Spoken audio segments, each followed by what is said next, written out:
One of the scariest things for me when I started getting into winter camping was how was I going to stay warm at night? Being comfortable and warm down to minus 10 degrees Celsius or even down to minus 40 did not seem possible. But by slowly pushing my limits and incrementally improving my gear, I now have a system that allows me to be warm and comfortable during extreme winter camping temperatures. There's 6 components with my winter camping sleep system. We're gonna start at the bottom with this reflective layer and then work our way up. This thin reflective mat isn't completely necessary for warmth, but it has a few different benefits. It does improve the R value of your sleep system with 2 different mechanisms. The one that I have here has a little bit of foam in it, so that helps with conductive heat loss. And then the reflective nature of the mat helps with convective heat loss. But that only works if you have air above the reflective film. If you have another material sandwiched against it, then you're gonna be dealing with conductive heat loss and you're not gonna get the benefit of that reflective film. And the reason I bring this mat, and it's a little bit bigger than my overall sleep system, is because I like to have something on the ground so I'm not just sleeping directly on snow. And because it's wider, I can put different pieces of gear on it, and those are gonna stay out of the snow as well. On top of the reflective mat, I put a foam mat. This is the Nemo Switchback. It's an accordion style foam mat, so it just folds up like this. And I like that better than the rolling mats because it's just easier to deploy and put away at the end of your trip. What's really nice about this is that it does increase your R value by quite a bit. I think this has an R value of 2. I'll post it up in the corner there. And for some really cold nights, you're gonna need that R value boost. This one also acts as a sit pad for me when I'm around camp, cooking and doing other sort of camp chores. Then the primary benefit of having a foam pad like this is redundancy. Because it does have an R value, if your main sleeping pad insulation gets a hole in it and fails, then you do have some insulation underneath you and it's gonna potentially save your life. And then on top of the Switchback, I have my air sleeping pad. This is my main piece of insulation between me and the ground. And this is the Thermarest X-Therm sleeping pad. This is by far the best winter sleeping pad, I think, on the market.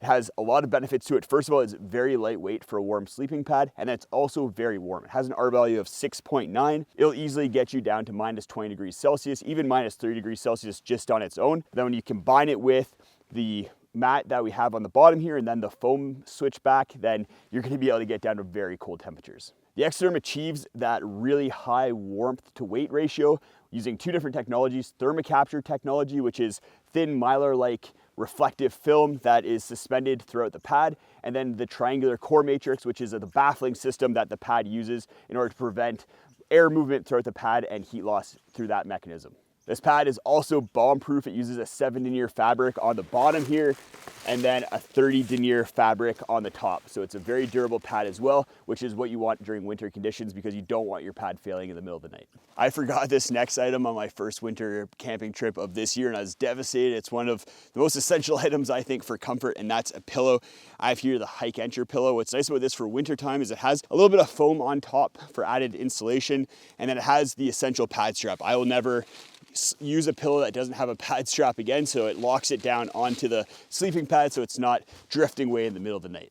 The next item that's part of the system is the sleeping bag, and this is one of my favorite pieces of gear. This is the Thermarest Polar Ranger. It's rated with a comfort rating down to minus 20 degrees Celsius, limit rated to minus 30, and I find that very accurate, if not a little bit conservative. I've taken this down to much colder temperatures, and I'll tell you what temperatures I've taken this entire sleep system down to and what I think it could attain at the end of the video. And in order to achieve that warmth, it uses 950 grams of 800 power fill down. That down is RDS certified, which is awesome, and it's also treated with a hydrophobic treatment so that it's not going to absorb as much moisture during moist and humid conditions. But with that really high warmth, it also does not weigh a ton. It's 1.47 kilograms for the size regular, which I have here. There's also a ton of awesome features with this. You might have noticed this protrusion at the top here. So this is a face hole or snorkel. It protrudes up from your face and it creates a pocket of warm air around your face, which is very essential when it starts getting into really cold temperatures. It's made with a synthetic material so that when you're breathing and all that moisture-filled air in your breath is not going to get absorbed into this material because the synthetic material just does not hold on to moisture that much. And then you also have some really cool, awesome vents on the side here. So you can use these either as vents or armholes. So these open up to the inside of the sleeping bag and you can dump air very easily with these without having to open up the main zipper on the sleeping bag. And I've used that in order to use this sleeping bag at around 20 degrees Fahrenheit and still been comfortable, not too warm, which is awesome. It provides a huge range of temperatures that you can comfortably use this sleeping bag. You can also use those armholes in order to read when you're going to bed, so you're not having to stick your entire body out of the bag and get really cold. Or if you want to do some chores around the tent, like cooking or something else, if it's very cold out, these armholes can be awesome because you don't have to get your sleeping bag to do different activities. The sixth item in the kit is the overquilt. This is the Enlighten Equipment Revelation Apex. So it uses a synthetic sheet insulation throughout of it, and this is a 50-degree one Fahrenheit, and I find that increases the temperature of my entire sleep system by about 20 degrees Fahrenheit. So it's actually very effective. And having a synthetic overquilt has a few different benefits. First of all, it adds to the warmth of your system. Second of all, it helps with moisture management. You're going to be producing condensation. You're sweating inside of your sleeping bag no matter what you do, producing condensation. And that condensation is going to be trying to leave your sleep system and get out to the colder air.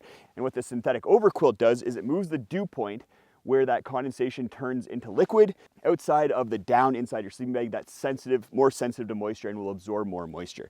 So that synthetic material, you're gonna have that condensation turning into liquid and freezing inside of the overquilt, and your overquilt's gonna manage that moisture better and then dry faster once you need to dry out all your gear. So even if it's not super cold out, I like having an overquilt just for that moisture management ability. I got this quilt in a size wide so that I can wrap all the way around my sleeping bag to the edges of the sleeping pad, and then I use pad straps on the sleeping pad in order to lock the quilt down to the sides of the sleeping pad and not get any drafts. And that makes this for a very effective sleep system. I also use the snap around the neck just to lock in as much warm air as possible when it's very cold out. I've used this system down to minus 30 degrees Celsius with merino wool base layers, fleece pants, and a fleece jacket, and then a toque and a buff. But I think that this entire system could easily get down to minus 40 degrees and you'd be comfortable at those temperatures. And then once you have your sleep system dialed in, you need all the other gear that's in this gear list in order to not die when you're on your backcountry adventures.